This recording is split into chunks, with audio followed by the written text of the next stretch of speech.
Welcome, restless dreamer. You've just stepped into the shadows of sleep, where stories whisper and the darkness listens. I'm your guide tonight, your voice in the void, here to lead you gently into nightmares wrapped in lullabies. Before we begin, press like if you're brave enough, and subscribe for more midnight tales that blur the line between sleep and terror. Tell me in the comments, where are you watching from, and what hour has found you? I always told myself that solitude was supposed to be good for the mind. People read about it in books, seek it in meditation retreats, or drive out to empty highways with no destination, just to find quiet. For me, it wasn't that complicated. I'd been carrying too much noise in my head, the kind that doesn't come from car horns or phones buzzing, but from people, conversations, expectations. I needed space where no one could reach me. That's how I ended up in the Ridgeway Pines. The trail wasn't popular. No glossy brochures, no blog write-ups about hidden gems, just a line on a map that seemed to vanish into a sea of green. That was what I wanted. A test of myself. 3 nights alone, no distractions, no safety net. The first day felt almost too easy.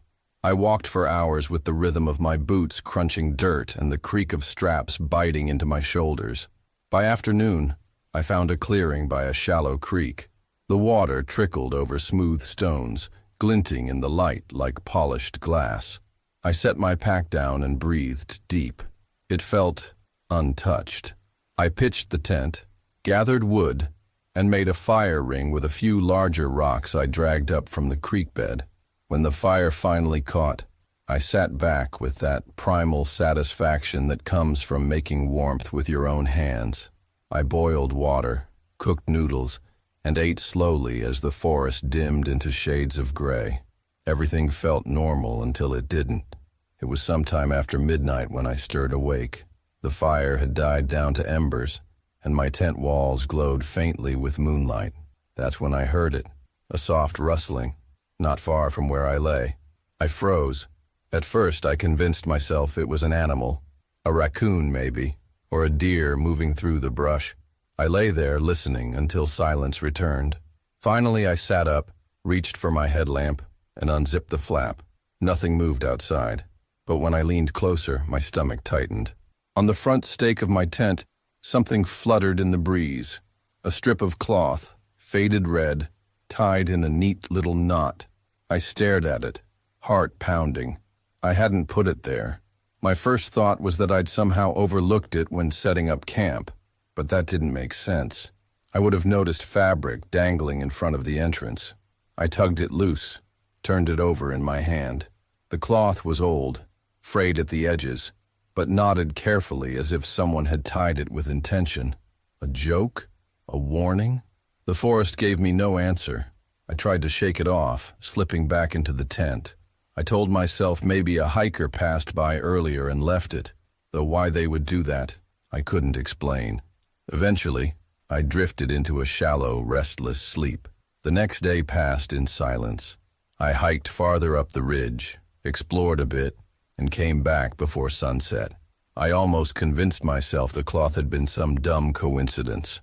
Almost. But that night, the noises returned. At first it was subtle, branches shifting, leaves whispering in the dark. Then came the crunch. Slow, steady, deliberate footsteps circling the camp. I held my breath, straining to hear. They weren't hurried or clumsy like an animal. Each step was measured. My hand shook as I reached for my flashlight, flicked it on, and shined it out into the trees. The forest stared back, indifferent, but when I lifted the beam higher, my chest locked. Hanging above my tent, suspended from a low branch, was something small and crooked. I stepped out slowly, angling the light, and saw it clearly. A twig sculpture, twisted into a crude shape, swinging gently in the breeze. I wanted to tell myself it was random, sticks tangled in vines, but it wasn't. It had been placed there, made, left for me. I stood under it for a long time, the silence pressing down, before retreating into the tent and zipping it shut. Sleep didn't come. Every sound made my skin crawl. The rustling returned, faint footsteps pacing, circling, waiting. And then, just as suddenly, silence. The forest was vast, but in that moment it felt like it had narrowed down to me and something else, something watching.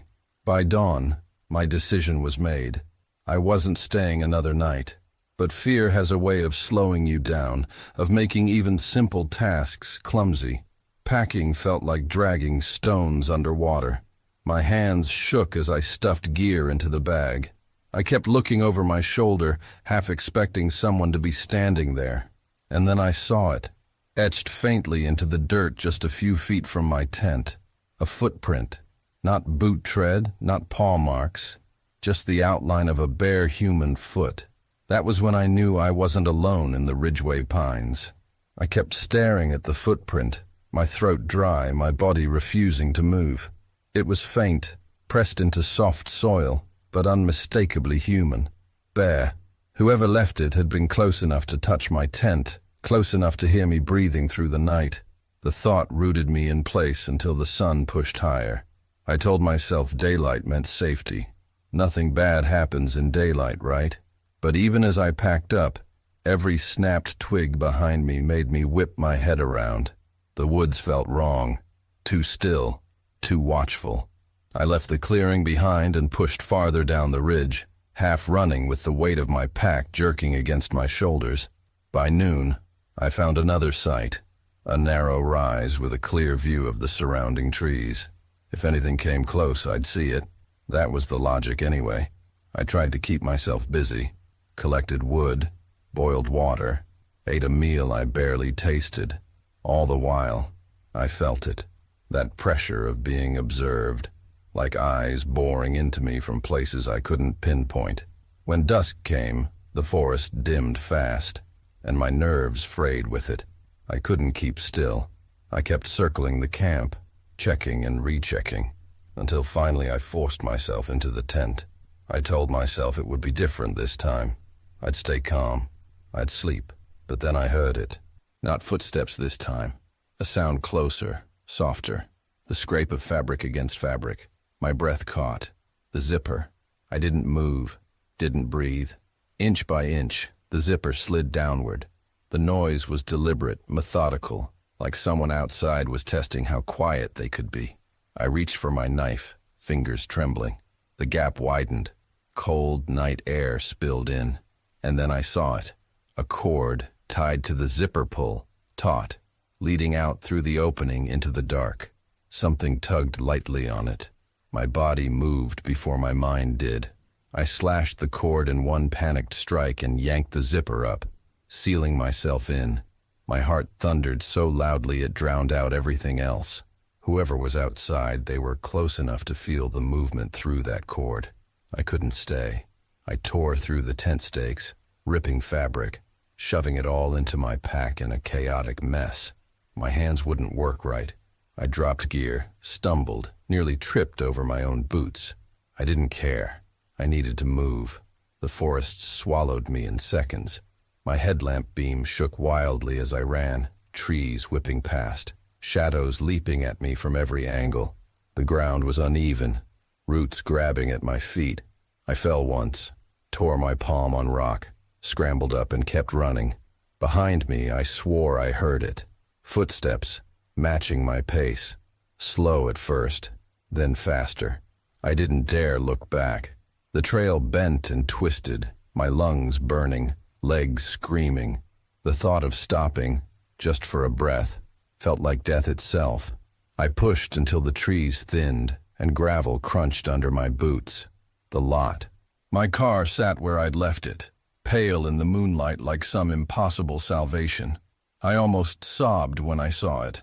I threw the pack inside, slammed the door, and jammed the locks down. My hands shook so hard I fumbled the keys, dropping them twice before the engine finally roared to life. Headlights carved through the dark. The trees loomed like a wall on either side of the road. I pressed the gas, harder and harder, desperate to leave the woods behind. But as I rounded the first bend, the beam swept across something at the edge of the lot. A figure, just standing there, half hidden in the tree line. Still, watching. I blinked, and it was gone. Or maybe it had never been there at all. The drive down the mountain blurred. I don't remember curves or signs, only the white knuckles of my grip on the wheel. When the first glow of town lights appeared on the horizon, I almost laughed from relief. But relief didn't last. It's been a year since the Ridgeway Pines. I haven't gone back, haven't camped, haven't so much as set foot on a hiking trail. People laugh when I tell the story, call it a prank, or ask if I imagined it. I let them believe that, but sometimes late at night I hear it again. The soft scrape of a zipper, the faint tug of a cord pulling tight. And once, I swear, I found something tucked beneath my window frame, a strip of faded red cloth, knotted with care. I'd always wanted to take a trip into the backcountry, somewhere deep enough that the rest of the world would fall away. My cousin Eli was the same way. For years, we talked about it. Nights by the fire, no cell service, just the two of us out in the woods. But every time we planned it, something came up. Work, school, family. Life has a way of making promises it never intends to keep. That August, though, everything finally lined up. No excuses. Eli sent me a message. 3 nights. Appalachian backcountry. You in? Of course I was. We didn't pick a trail or any official campsite. That wasn't the point. Eli had found some obscure thread on a backpacking forum. Just a handful of posts, mostly ignored. One guy mentioned an abandoned fire tower, miles from any marked route, not listed on modern maps. No coordinates, just a blurry photograph and a vague description about being left behind in the 70s. That was all we needed. A little mystery, a destination no one else seemed to care about. We parked the car on a forgotten service road, shouldered our packs, and stepped into the kind of wilderness that swallows you whole. There was no trail, just animal paths and old cuts from long-dead logging crews. The first day was rough. The undergrowth snagged at our clothes. My ankle twisted on a root, and the forest seemed determined to close in around us. Eli, of course, found it all hilarious. He kept saying, "Man, this is real wilderness. No signs, no people. Exactly what we wanted." That night we made camp in a shallow hollow surrounded by tall pines. Someone had been there before. There was a circle of blackened stones where fires had burned long ago. We cooked noodles on a little burner and passed around the bourbon Eli had insisted on packing. I wanted extra socks. He wanted whiskey. Typical Eli.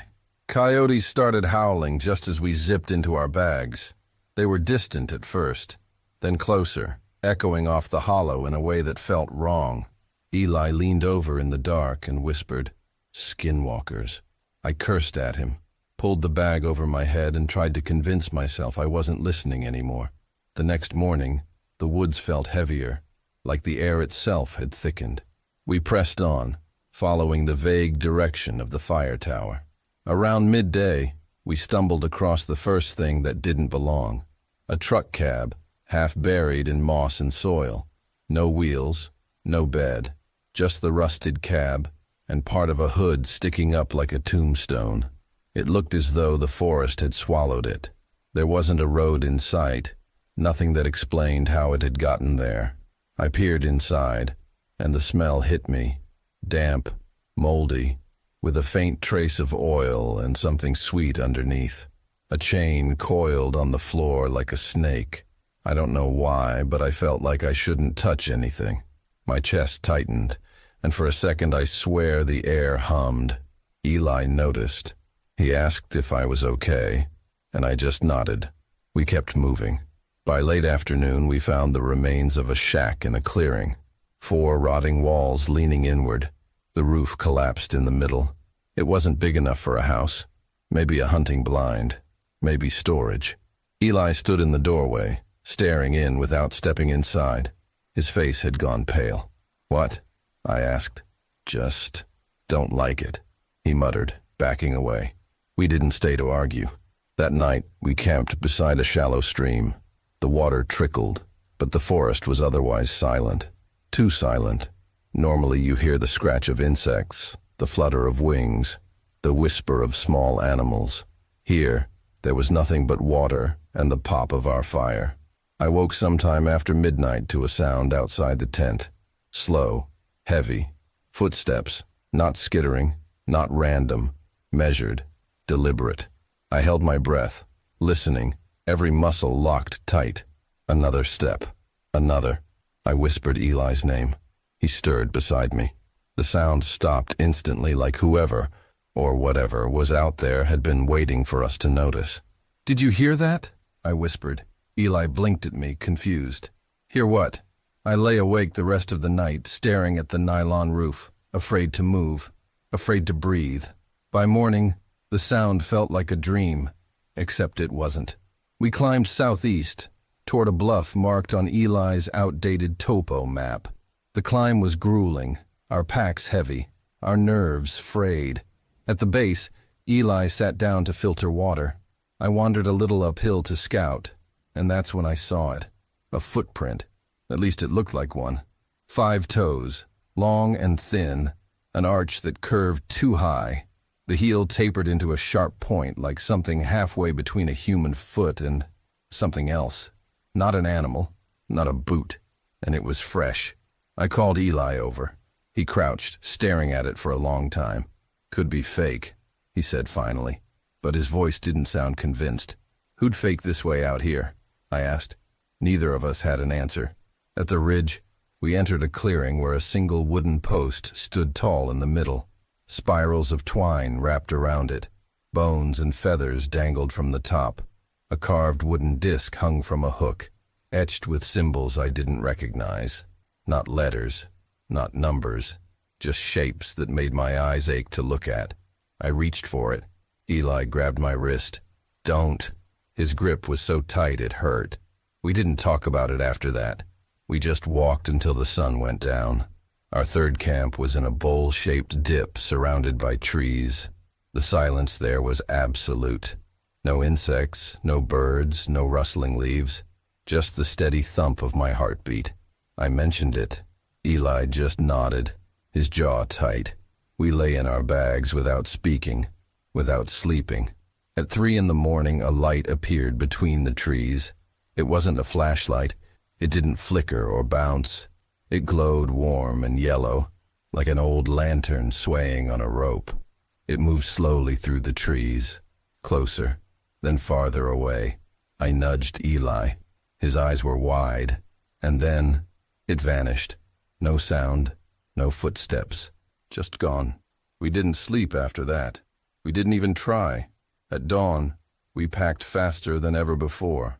Neither of us mentioned the lantern. We didn't have to. The air between us was heavy with unspoken dread. Every step felt urgent, like the forest itself was pressing us to leave. We retraced our path, avoiding the hollow with the shack and circling wide around the spot where we'd found the footprint. I kept glancing over my shoulder, half expecting that same swaying glow to follow us through the trees. By late morning, we reached the slope where I'd first seen the print. That's when we noticed something new. A rabbit, hanging upside down from a low branch. Its ankles were tied with twine. Its body was stiff, eyes glassy, mouth stretched open far too wide, as if the jaw had been forced until it cracked. There was no blood, no wounds, just that awful, silent scream frozen on its face. Eli swore under his breath. My stomach turned cold. We didn't speak. We just moved faster. The forest seemed to shift as we went. Landmarks I thought I knew looked different, twisted, as if the woods were trying to keep us lost. But the sun was still above, and Eli had the map. That was all that kept me sane, believing we had a way out. By noon, we reached the clearing with the rusted truck cab again. Only this time, it wasn't the same. The vines had been torn away. The door hung open. Muddy footprints, human ones, led in and out. Eli shot me a glance. His face was pale, sweat dripping despite the cool air. I swallowed and stepped closer. Inside, someone had made a nest. Piles of feathers, scraps of fur, shredded fabric, bones.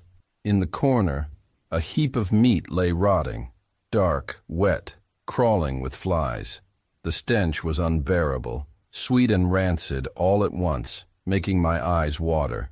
I gagged, stumbling back into the grass. Eli turned, bent over, and vomited. We didn't stay another second. The woods seemed alive after that. Every rustle made us flinch. Every shadow felt like it was moving.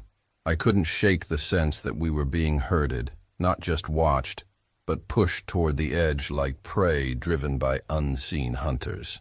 By late afternoon, when the gravel service road finally came into view, I thought I might collapse from sheer relief. The car was still there, exactly where we left it. At least, I thought it was, until I noticed the back hatch. It was open. I knew we'd closed it. We'd double-checked. I slammed it shut without looking inside, climbed into the driver's seat and started the engine with shaking hands. Neither of us spoke until we were miles away from that forest. That night, back in my bed, I couldn't sleep. I kept seeing the lantern in the trees, the twisted rabbit, the footprint pressed deep into mud. I told myself it was explainable. Some hermit living out there. Some twisted artist making symbols and charms to scare people away. But I didn't believe it. 2 weeks later, Eli sent me a screenshot from Reddit. Someone had posted a photo of a boundary marker in the woods. Twine, feathers, bones, symbols carved into wood. It was identical to what we'd seen. The top comment stopped me cold. Those aren't warnings to keep people out. Old Appalachian folklore says they're meant to keep something else in. I stared at that line until my screen went dark. I don't know what we stumbled into. I don't know what was walking outside our tent, or carrying that lantern, or building nests inside rusted metal, but I know this. We were lucky. If we'd stayed one more night, we wouldn't have come back. I never thought I'd regret something as simple as taking a different trail. Hiking was supposed to be my escape, a way to clear my head from work deadlines, the endless hum of city traffic, and the kind of restlessness that crept in when I stayed indoors too long. When my friends suggested a weekend trip into the national forest, I was the first to say yes. We packed light, filled our cars with camping gear, and drove out until the cell signals vanished, until the roads narrowed into winding strips of gravel. That first day was harmless. We set up camp near a clearing, strung a tarp between 2 trees, and let the fire crackle against the dark. Laughter carried into the night, echoing between the pines, and I remember thinking, this was exactly what I needed. But on the second day, we pushed farther than we should have. The map showed a simple loop trail, safe, well-marked, popular with hikers. But we weren't interested in popular. Levi, always the restless one, suggested we cut off the trail and explore the deeper woods. If we stick to the main path, we might as well be in a city park, he joked, swinging his backpack higher onto his shoulders. The others hesitated, but I followed. Maybe it was curiosity. Maybe it was pride. Either way, I wish I'd kept my mouth shut and my boots on that dirt loop. The deeper we walked, the stranger the woods felt. The light dimmed, even though it wasn't evening yet, filtered by the thick canopy overhead. The air seemed heavier, harder to breathe. The silence pressed on us. No birdsong, no rustle of small animals, just the crunch of our boots and the occasional nervous cough. By late afternoon, when the sun was sinking low, we realized we were lost. Levi laughed it off. We'll just retrace our steps. But the undergrowth looked the same in every direction, and the trees leaned like crooked sentinels, repeating themselves in patterns that made my stomach tighten. We argued for a while, but there was no use. The forest swallowed our voices. That was when I saw it. Through the trees, just past a ridge of mossy stones, stood a shack, old, weather-beaten, nearly collapsed under its own weight. It looked like it had been sitting there for decades, forgotten by everyone except the woods themselves. The roof sagged, one side caved inward, but it was real shelter. Jackpot, Levi muttered, heading toward it. The others followed reluctantly. I stood a moment longer, staring, Something about the place felt wrong, like it hadn't been built, but rather grown from the woods. Boards gray and spongy with rot, nails jutting out like thorns. Still, the cold was creeping in, and the idea of staying outside all night wasn't an option. I followed. Inside, the air smelled of mildew and dust. Our footsteps stirred years of grime from the floor. There was a table, half collapsed against the wall. Rusted lanterns dangled from nails, and in the corner, a stack of Polaroid photographs. At first, I thought they were old hunting shots, maybe of deer or campsites. But when I bent down and picked one up, my stomach lurched. The photo was of me. Not years ago, not blurry or faded, but me. My jacket, my backpack, the scar on my hand from a kitchen accident last month. I was sitting by our campfire from the night before, looking tired, unaware that anyone was watching. I dropped it, grabbed another. This one showed Levi, squatting to tie his bootlace earlier that day. Another was of Claire, brushing her hair back on the trail. Another of Mia, sipping from her water bottle. All of us, all from this trip. The photos were scattered across the floor as though someone had been sorting them, or maybe dropping them in a hurry. Some were even pinned to the wooden beams, faces caught mid-laugh, mid-bite, mid-step. "Is this a joke?" Claire whispered, her voice tight. "Who the hell took these?" Mia muttered, flipping through the stack with trembling fingers. Levi tried to brush it off. Maybe someone's camping nearby. Hunters? Some creep with a camera? But his voice lacked conviction. The longer we stared, the clearer it became. These weren't old. They were fresh, hours old at most. My throat went dry. I glanced at the doorway, half expecting someone to be standing there with a camera in hand.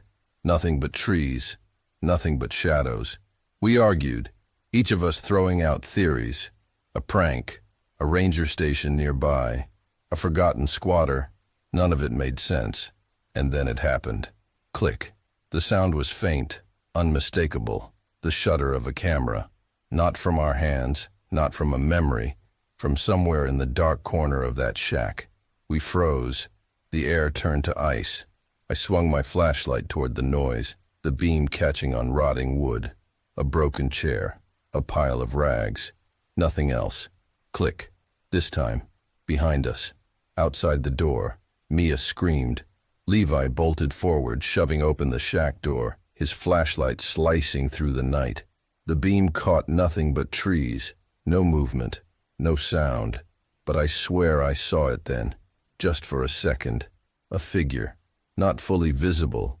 More like the suggestion of someone standing at the tree line. Too still. Too quiet. The flashlight passed over, and it was gone. We didn't sleep that night. We sat in a circle in the shack, flashlights clutched in our hands, backs pressed against the rotten walls. The Polaroid stared back at us from the floor, each one a reminder that someone, something, was close enough to see every detail of our lives. And every so often, beneath the silence of the woods, I thought I heard it again. Click. The sound of a camera in the dark. The next morning I woke up to the sound of dripping. At first I thought it was dew sliding from the tent fly, but when I sat up, I realized it was coming from somewhere nearby. Rhythmic, steady, like water hitting stone. My clothes smelled faintly of smoke, my hair stiff with ash from the fire. My mouth was dry, and there was a strange taste at the back of my throat, metallic, as if I'd bitten my tongue in my sleep. Tyler was already up, crouched near the edge of camp, squinting at something in the dirt. "You see this?" he called softly. I crawled out and padded over, the forest floor cold and damp beneath my socks. There, pressed into the soil, were tracks. Not deer, not bear. Human, bare feet. The outlines were distinct. 5 toes, narrow arches, small but clear. Whoever it was had been walking around our camp while we slept. A chill slid down my spine. Could be hikers, I muttered, though the words didn't sound convincing even to myself. Tyler didn't respond. He just kept staring at the tracks until Emma poked her head out of her sleeping bag and groaned. "What are you two whispering about?" By the time we finished breakfast, The unease had settled over us like fog. We tried to shake it off by talking loudly, by joking about stupid things, but the forest swallowed our voices, leaving the air heavy and quiet. We decided to move further down the ridge, away from the cave. None of us said it outright, but we didn't want to linger where we'd been the night before. The path twisted through thick undergrowth, branches clawing at our sleeves. Every so often I'd glance back and catch Tyler scanning the trees, his jaw tight. Around midday, we found a clearing by a stream and set down our packs. Emma knelt by the water, cupping her hands to drink, while Levi pulled out his knife and whittled aimlessly at a stick. I sat on a log, listening. That was the thing that unnerved me most, the way the forest felt alive with silence. No birds, no wind, just the endless hush, broken only by the faint gurgle of the stream. That's when I noticed it. Across the clearing, nailed to a tree, was a strip of cloth. I walked over, heart pounding. It was filthy, torn from a shirt maybe, the edges stiff with dried brown stains. Beneath it, half buried in the dirt, was a Polaroid photo. I bent to pick it up. The picture was blurry, underexposed, but I recognized the shape instantly. A tent, our tent, taken from the ridge. My hands trembled as I turned it over. On the back, scrawled in uneven black ink, was a single word. Stay. I froze. Emma's voice snapped me out of it. What is it? I shoved the photo into my pocket before she could see. Nothing. Just trash. But I couldn't hide the way my pulse hammered against my ribs. That night, no one slept easily. We tried to build a bigger fire, hoping the light would push back the darkness, but it only made the shadows loom taller. Every time a twig snapped, every time the wind shifted, we all jerked our heads toward the sound, waiting. Tyler kept his knife in his lap. Levi drank from his flask until his words slurred and his eyelids sagged. Emma lay in her sleeping bag with her back to us, facing the trees. I didn't dare close my eyes. Sometime past midnight, I heard it. The sound of something brushing against canvas. My blood iced. Slowly, I reached for the zipper and peeked out. A figure stood at the tree line, just beyond the fire's glow. Tall, thin, shoulders hunched forward. Their face was impossible to make out, hidden in the dark, but I could feel their gaze pinning me in place. For a long moment, neither of us moved. Then the figure raised its hand. Something glinted. A camera. The flash went off. I recoiled, blinking spots from my vision, and when I looked again, the figure was gone. Did you see that? I whispered urgently, but the others only stirred, half asleep, muttering in confusion. I didn't press it. I knew what I'd seen. By dawn, the fire had died, leaving behind nothing but gray ash. We packed in silence, too tired and too afraid to speak. As we set off, I touched the pocket where the Polaroid lay, edges damp with sweat. A thought gnawed at me, one I couldn't shake. If they had been close enough to take pictures of us, what else had they done while we slept? The ridge loomed behind us, dark and endless, as if it would never let us go. I never thought a weekend hike would change the way I looked at the woods forever. It started like any other trip. Me, Chris, and Elena throwing our gear into the back of Chris's old Jeep, joking about who'd end up carrying the heaviest pack. We'd picked a trail on Ridgeview, a stretch of forest land known more for its postcard views than for anything remotely dangerous. People in town always spoke of it like a rite of passage. If you haven't camped on the ridge, you haven't lived here long enough. I should have taken that as a warning, not an invitation. The drive up was smooth, the sun a golden smear across the sky. By the time we parked near the old trailhead, twilight had begun to settle, filling the forest with a hushed, almost reverent silence. The trees stood tall and still, their trunks like pillars holding up the dim sky. Creepy already, Elena whispered, as she adjusted her pack straps. She always joked, but I could hear the unease in her voice. Come on, Chris said, flashing his wide grin. It's just trees. Worst thing you'll face is a raccoon trying to steal your trail mix. We laughed, but I couldn't shake the strange weight in the air. It was thicker somehow, like walking into a church where someone had been praying all day. We hiked for about an hour before finding a clearing big enough for our tents. The grass here was short, but patches of moss spread across the ground like old scars. We set up camp, the rhythmic clinking of tent poles and zippers filling the silence.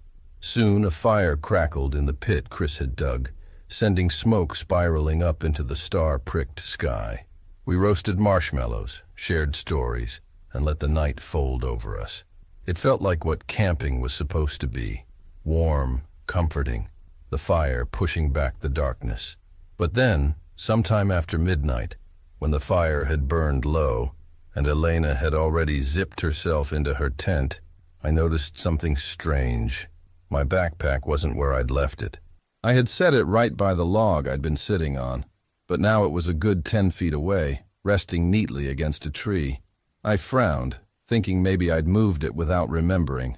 But no, the straps were buckled differently, like someone else had handled it. "Chris," I whispered. He was still awake, sitting across the fire and poking at the embers. "Did you move my bag?" He glanced at it, then back at me. "Nope. Why?" "Never mind," I muttered, though my chest tightened. I tried to shrug it off, crawling into my tent and pulling the sleeping bag tight. Sleep came in fits, broken by the constant feeling that something was moving outside. At one point, I swore I heard footsteps, not crunching leaves, but soft padding, like bare feet, shifting just beyond the firelight. When I finally fell into a shallow sleep, it wasn't long before I woke to a sharp chill. The fire had gone out. The forest was unnervingly quiet, too quiet. Not even a cricket sang. I unzipped my tent a few inches and froze. There, in the faint moonlight, were footprints. Bare, human-like footprints pressed deep into the dirt and moss, circling our camp. My throat went dry as I traced their path with my eyes, around Chris's tent, around Elena's, and then stopping at mine. The prints lingered there, as if whoever had made them had stood at my tent flap, watching me sleep. I snapped the zipper closed, heart hammering. Maybe it was Chris, I thought desperately. Maybe he was pulling some stupid prank. But when dawn finally arrived, Chris looked as tired and pale as I felt, and Elena groaned about how she hadn't slept at all because of weird dreams. Over breakfast, I told them about the footprints. Chris went pale but shook his head. "No way. It's probably yours. You must have gotten up in the night and forgot." "I didn't," I said firmly. "And they weren't just around my tent. They circled all of us." Elena frowned, staring into the trees. "So, someone else is out here?" The idea didn't sit well with any of us. Ridgeview was remote. We hadn't seen another hiker all day yesterday, and the trail was unmarked beyond a certain point. Still, Chris insisted we stay. "It's one night. We'll finish the loop and be back by tomorrow afternoon. Don't let some animal tracks freak you out." But those weren't animal tracks. The second night, everything got worse. We had moved deeper into the ridge, our camp now perched near a rocky outcrop that overlooked miles of endless forest. The view should have been beautiful, but instead it felt suffocating, like standing at the edge of something that didn't want us there. As we set up camp, I noticed my gear again wasn't where I left it. My sleeping bag, which I had placed inside the tent, was now draped neatly over a tree branch outside. Chris swore he hadn't touched it. Elena didn't even joke this time. When the sun went down, unease spread over us like a fog. None of us wanted to admit we were scared, but no one laughed around the fire that night. We just sat there, silent, listening. At some point, Elena gasped. "Did you hear that?" I strained my ears. There it was, soft rustling, just beyond the tree line. Not the heavy crashing of a deer, not the scampering of a raccoon. It was steady, intentional, like someone pacing. Chris grabbed the flashlight and shined it toward the trees, but the beam only caught the skeletal outlines of branches. Nothing moved, nothing showed, yet the sound didn't stop. Later that night, after we'd retreated into our tents, I lay wide awake, clutching my flashlight. Every time I began to drift, I swore I heard breathing, Not mine, not my friends. Slow, shallow breaths right outside my tent. And then came the whisper. It wasn't words, not exactly. Just a low, drawn-out exhale that vibrated through the fabric of my tent. When I finally dared to look outside, I saw them again. Bare footprints in the dirt, circling closer and closer, as if tightening a noose around us. And this time, they didn't stop at my tent. They stopped at Chris's. I don't remember falling asleep. I only remember waking up, if you could even call it that. The first sound I registered was the snapping of twigs, steady, deliberate, right outside my tent. I froze, my heart thundering so loudly I thought whoever, or whatever, it was would hear it. I wanted to call out for Jason or Mia, but the sound lodged in my throat like a stone. Slowly, I turned my head toward the tent wall, and that's when I saw it. A shadow stretched across the thin nylon, impossibly tall, with long, crooked arms that bent wrong at the elbows. It didn't move the way a person should. It leaned. The prints, the circling. Whoever had left them was here.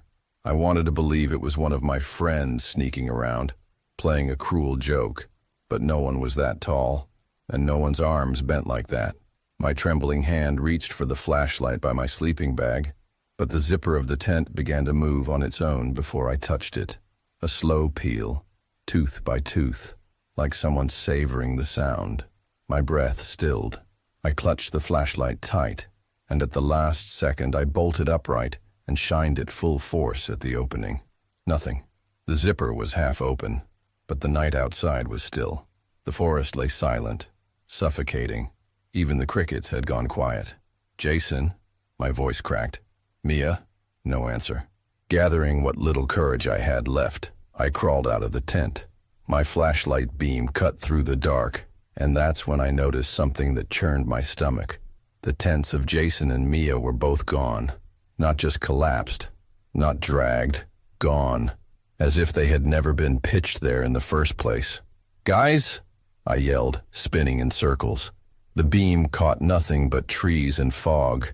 That's when I saw the prints again. Barefoot, damp, fresh, leading away from the empty clearing and deeper into the woods. I should have run the other way, back down the ridge, back toward town. But some part of me, call it desperation, call it stupidity, forced me to follow. Each step I took made the night heavier, pressing against my chest. My flashlight began to dim, flickering in and out until it barely gave me enough glow to see a few feet ahead. The trail of prints weaved and doubled back on itself, as though leading me in circles. But I swear, every time I blinked they shifted, moving closer to me rather than away. And then I heard it. Laughter. Low, guttural, wrong. It wasn't Jason's or Mia's. It wasn't even human. It came from all directions at once, echoing in the trees. I broke into a run, crashing through branches, scraping my legs and arms. The forest felt endless, swallowing me whole. At last, I stumbled into a clearing where the moonlight cut through just enough to reveal something that stopped me dead in my tracks. Jason and Mia stood there, or at least their shapes did. They were frozen, pale, their bodies stiff as boards. Their eyes were open but unblinking, staring straight at me. Their mouths moved, slowly forming words, but no sound came out. I took a step closer, tears burning at my eyes. "What happened to you?" I begged. And then I saw the figure behind them, tall, distorted, a man-shaped shadow, but not solid, like smoke clinging to the outline of a body. Its head tilted with a sickening crack as it placed those long, twisted hands on my friend's shoulders. The second it touched them, Jason and Mia's mouths finally released sound, but it wasn't speech. It was a scream, not one of pain, but of warning. "Run." That's all I needed to hear. I tore back through the woods, not caring where I ended up. The laughter followed, closer this time, breathing on the back of my neck. My flashlight slipped from my hands and went dark as it hit the ground. Now it was just me and the black woods. Branches clawed at my skin, roots nearly tripped me, but somehow I broke free from the tree line and stumbled onto the gravel road that had brought us here. My chest heaved, lungs burning. I looked back only once, and I wish I hadn't. The ridge stood in the distance, shrouded in fog, but I could still see the prints leading from the woods to the edge of the road. Fresh, waiting, and then I realized the worst part. The prints didn't end there. They circled me, just like before. I went into the Pine Ridge backcountry to clear my head. That's what I told myself, at least. A week alone with nothing but my pack, my tent, and the trails seemed like exactly what I needed. No phone reception, no emails, no people. Just trees that stretched like pillars into the sky and air so clean it felt like drinking water when I breathed it in. The first 2 days were almost perfect. The silence was thick and alive, filled only with the shuffle of my boots, the whistle of wind through the needles, and the distant cry of crows. I set up camp beside a small creek the first night and fell asleep to the sound of running water. By the second night, I'd already lost track of what day it was. That was exactly the point. On the third evening, I found a ridge that overlooked a valley of dark green waves, pine forests folding endlessly into each other. It felt like a reward for pushing deeper into the wilderness. I pitched my tent nearby, cooked a simple meal, and sat on a fallen log until the last streaks of sunlight drained from the sky. That night, though, something shifted. I woke around 2 in the morning, heart racing, unsure what had pulled me out of sleep. At first, I thought it was just the unfamiliar noises of the forest, the rustle of branches, the snap of something small moving through the underbrush. But as I lay there, I realized the sounds were deliberate, too heavy for a raccoon, too slow for a deer. Something was circling my tent. I held my breath. Every nerve in my body lit up and listened. The crunch of footsteps stopped, then resumed, pausing every few seconds like someone was deliberately trying not to be heard. I told myself it had to be an animal. Bears were rare in this region, but not impossible. Still, something about the rhythm of those steps was wrong. Then, just as suddenly as it had started, the sound faded into the trees. I stayed awake for hours, clutching the handle of my knife, waiting for it to return. Eventually, exhaustion pulled me back under, though my sleep was shallow and restless. When I unzipped the tent in the morning, the ground told the truth my mind didn't want to accept. Boot prints, human, not animal, pressed into the damp soil around my campsite. They circled in wide loops, closing in, then moving away. My stomach dropped when I realized some of them stopped barely a foot from where my head had been. I tried to convince myself it was just a lost hiker, someone who had stumbled across my camp in the night and decided to check it out before moving on. Maybe they'd even been too embarrassed to say anything, but that didn't explain the looping tracks, or the way they lingered. I should have packed up and turned back right then. Instead, I pushed deeper into the trail. By late afternoon, the forest seemed heavier, as if the trees had crowded closer together. I felt it again, that strange awareness, the sensation of being observed. Every few steps, I found myself looking over my shoulder. More than once, I thought I saw movement, a shape darting behind the trunk of a pine, gone the moment I blinked. When I set up camp that night, I picked a spot far off the main trail, hoping whoever or whatever was out there wouldn't find me. I cooked quickly, barely tasted my food, and forced myself into the tent before the sun had even fully dropped. Sometime past midnight, I heard it again. Not footsteps this time. Laughter. It was faint, distant, but it rolled through the trees in a way that turned my blood cold. A short, broken chuckle, as if whoever made it hadn't laughed in years and had forgotten how. My skin crawled. I wanted to believe it was just my imagination, the forest playing tricks on me. But when I pressed my ear against the fabric of the tent, straining to listen, I heard it again, closer. The laughter rose and fell, sometimes sharp, sometimes muffled, always drifting from a different direction. Whoever it was, they weren't coming closer, but they weren't leaving either. They were circling, watching. I didn't sleep at all that night. By morning, I knew I had to get out. I packed fast, hands shaking, and started down the ridge. I had no idea if I was even on the right trail anymore. My compass pointed east, but the deeper I walked, the more I felt like the forest itself was bending around me, nudging me further away from the way I'd come. Then I saw it. Carved into the trunk of a tree right at eye level was a crude symbol. 3 vertical slashes intersected by a single horizontal line. The wood was fresh, the cuts raw and pale. It hadn't been there yesterday. My mouth went dry. I scanned the trees, searching for movement, but the forest stared back in silence. Whoever had carved it had done so while I was asleep, or worse, while I was awake but too afraid to leave the tent. The feeling I had then wasn't just fear, it was certainty. I wasn't lost. I was being herded. The next morning should have felt ordinary, but it didn't. I woke up with a dull ache in my jaw, like I had been clenching my teeth all night. The mirror confirmed what I feared. My gums were swollen, faintly redder than before. I brushed carefully, trying to ignore the faint metallic taste already seeping through. But it wasn't just that. Something was different in the apartment.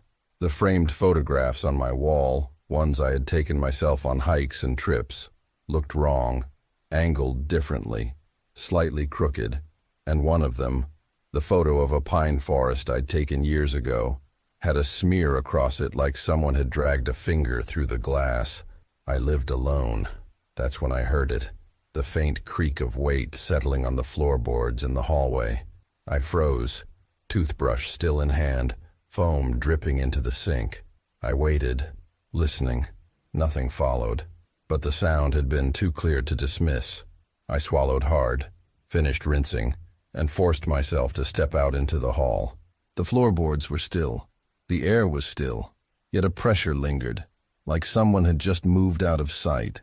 I tried to convince myself it was paranoia, a trick of stress, so I left for work, forcing my routine to drag me back to reality.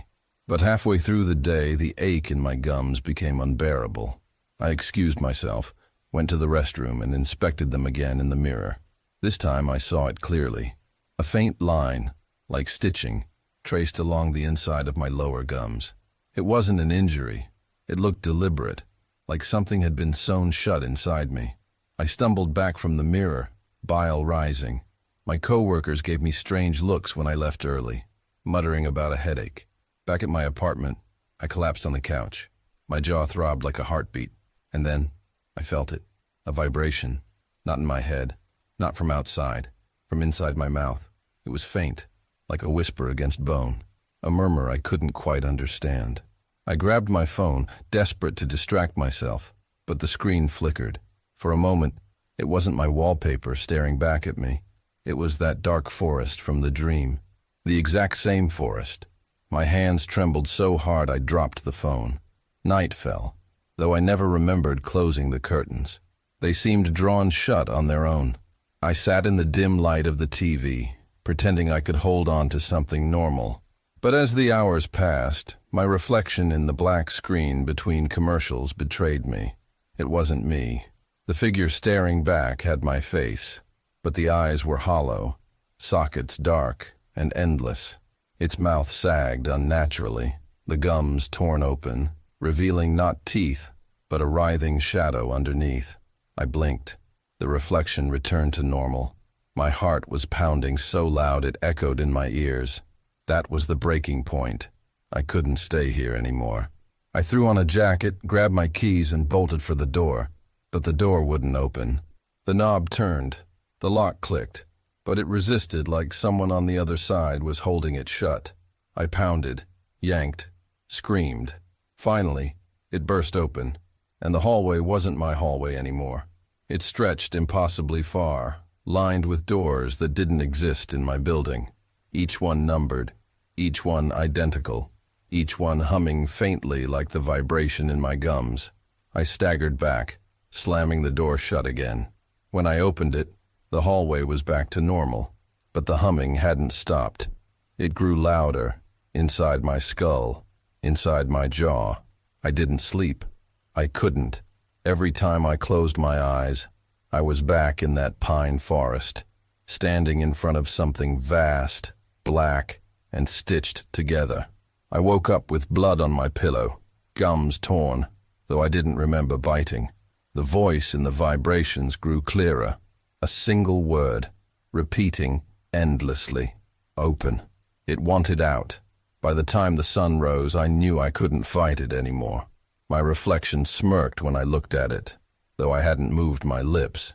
My phone lit up with notifications I never received, each one spelling the same word, open. So I went to the kitchen, grabbed a knife, and stood in front of the mirror. The last thing I remember before everything went red was the sound of my own laughter, but it wasn't mine. It was something else, finally free. I've been camping since I was a kid, but that trip to the Smoky Mountains still claws at me like an open wound. I thought I knew the woods, thought they were just trees, trails, and quiet streams. But that weekend showed me something else, something human, yet twisted, something that made me understand what it feels like to be prey. It started as a normal getaway. My friend Jason and I loaded up my old Jeep with tents, sleeping bags, and way too much food for just 2 people. We wanted a break from city noise, somewhere cell signals died, and the world shrank to nothing but dirt roads and trees. The drive up was long, winding, and oddly silent. The air got colder, sharper. I remember leaning out the window, inhaling the pine-heavy air, telling Jason, "Man, this is it. This is what peace smells like." He just laughed and said, "Peace smelled more like burnt marshmallows." We found a clearing just off an old logging road, surrounded by towering pines. No campsites, no rangers, just us and the wild. It felt perfect. The ground was soft with needles, and a little creek nearby gurgled like background music. We set up camp, lit a fire, and by nightfall, we were roasting hot dogs and joking about bears sneaking up on us. That's when Jason noticed it. "Hey, did you make another fire pit?" he asked, pointing about 50 feet beyond the trees. I frowned. Beyond our glow of orange firelight, a second, darker circle smoldered faintly, a ring of stones, ash, and, yes, a faint curl of smoke. But it wasn't ours. The hair on the back of my neck prickled. Someone had been here, not days ago, hours, maybe less. We walked closer, flashlights slicing the dark. The pit was warm, the ashes fresh. Someone had been sitting here recently, watching the same woods, maybe watching us. Probably hikers, Jason said, though his voice carried no conviction. He kicked at the ash, glanced over his shoulder, then shrugged. "They're gone now." We tried to brush it off, went back to camp, and piled more wood on our fire. But every time I laughed at Jason's dumb jokes, I couldn't shake the feeling that maybe someone was close enough to hear me. By midnight, the fire burned low. Jason passed out in his sleeping bag, but I lay awake in the tent, listening. The woods are never truly quiet. There's always some sound, an owl, the wind, the distant rustle of leaves. But that night, the forest seemed deliberate, like it was holding its breath. Then I heard it. Crunch. A boot step, soft but undeniable, pressing down on pine needles. Then another. Slow, careful, circling. My chest went tight. I wanted to wake Jason, but something inside me froze, told me to keep listening. The steps moved around us. Once, twice, then silence. Only the blood pounding in my ears. I don't know when I finally drifted into an uneasy half-sleep, but when Jason shook me awake at dawn, I knew instantly something was wrong. Dude, look around our tent. The ground was littered with footprints, heavy, boot-shaped prints, circling us like a ritual. Whoever it was hadn't just walked by. They had studied us, walked around and around as we slept. Jason tried to laugh it off. Probably just hunters passing through, but his hands shook when he poured coffee from the camp kettle. His eyes kept darting to the trees. I didn't want to admit it, but my stomach felt like lead. Whoever made those prints hadn't been passing through. They'd been waiting, watching, testing us, and I had the sick feeling they weren't done. I don't remember falling asleep, but I woke up gasping, my throat raw like I'd been screaming in my dreams. The room was colder than before. My phone was on the nightstand, but the screen was lit up, flickering. The strange part? I never turned it on. The clock said 3:13 a.m. That's when I heard it, the unmistakable sound of footsteps upstairs. Every muscle in my body locked. The ceiling creaked, as if someone heavy was pacing right above me, but that was impossible. This was a one-story house. I sat up slowly, my ears straining. The footsteps shifted, moving toward the hallway. A dragging sound followed, like something long and heavy scraping across the floor. My chest tightened, every instinct screaming at me to run, but my legs felt glued to the mattress. Then, 3 loud knocks rattled the bedroom door. I bolted upright, heart slamming in my chest. Whoever, whatever, was out there wasn't waiting for permission. The doorknob twisted violently, shaking against the lock I'd thankfully clicked earlier. I grabbed the flashlight from the nightstand, its beam trembling across the walls. "Who's there?" My voice cracked, barely more than a whisper. No answer, just the creak of weight leaning against the door. The old wood groaned, splintering slightly, but then, as suddenly as it began, the pressure stopped. Silence. I forced myself to move, inching toward the window. The flashlight beam quivered as I yanked the curtain aside. For a moment, all I saw was the reflection of my own terrified face. Then, just over my shoulder in that glass, I saw something standing behind me. A tall, dark figure. Its head tilted unnaturally, its arms too long for its body. I spun around. Nothing. The room was empty. My breath came in ragged bursts. I wanted to believe it was my imagination, that sleep deprivation had finally caught up to me, but the air smelled wrong now, like wet earth and rotting wood. The footsteps started again, this time inside my room. I swung the flashlight wildly. The beam landed on the corner where the shadows seemed too deep, too solid, and then they moved. The figure stepped forward, peeling itself out of the darkness. It didn't walk like a person. It lurched, each step dragging as though it was tethered to something unseen. I scrambled back onto the bed, fumbling for the lamp, the phone, anything that could keep me tethered to reality. My hand landed on the box I'd found earlier, the one tucked in the old wardrobe. Its lid had cracked open. Inside was a bundle of papers, brittle with age, and beneath them, a photo. I held it closer to the flashlight. The picture showed this very room, but not empty. In the photo, a family sat on the bed. Father, mother, 2 children. Their faces were blurred, smeared as if the film itself had been corrupted. But behind them, looming in the corner, was the same tall figure I'd just seen. A sound escaped my throat, half sob, half gasp. The figure in the corner began to lean, its head cocking to one side, mirroring my every movement. The door suddenly slammed open with a force that rattled the walls. I screamed, the flashlight clattering from my grip, the beam spinning across the floor. In that fractured light, I saw them. Not just one figure, dozens.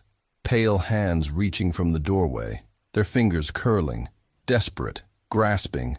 I lunged for the window, shoving it open so hard the glass cracked. The cold night air rushed in, burning my lungs. I didn't think, didn't look back. I just threw myself out into the yard, landing hard on the damp grass. Pain shot up my ankle, but adrenaline shoved it aside. I staggered up, heart pounding, eyes locked on the tree line. That's when I saw movement again. The dark figures weren't confined to the house. They were spilling out, drifting across the lawn, their shapes dissolving and reforming in the fog. One by one, the windows of the house lit up, each glowing with a sickly yellow light. And in every single one, a silhouette stood watching me. I ran. I didn't care where, as long as it was away from that place. My lungs screamed, my ankle throbbed, but I didn't stop until the house was gone from sight, swallowed by the trees. Only then did I dare to look back. The fog had thickened, choking out the moonlight. But faintly, just faintly, I could still see the house, its windows blazing, and figures standing in every doorway, every shadow watching. I don't know what I saw in that place, or why it had chosen me. All I know is this: that house isn't empty. It never was. And if you're reading this, don't go looking for it, because once it finds you, it doesn't let go.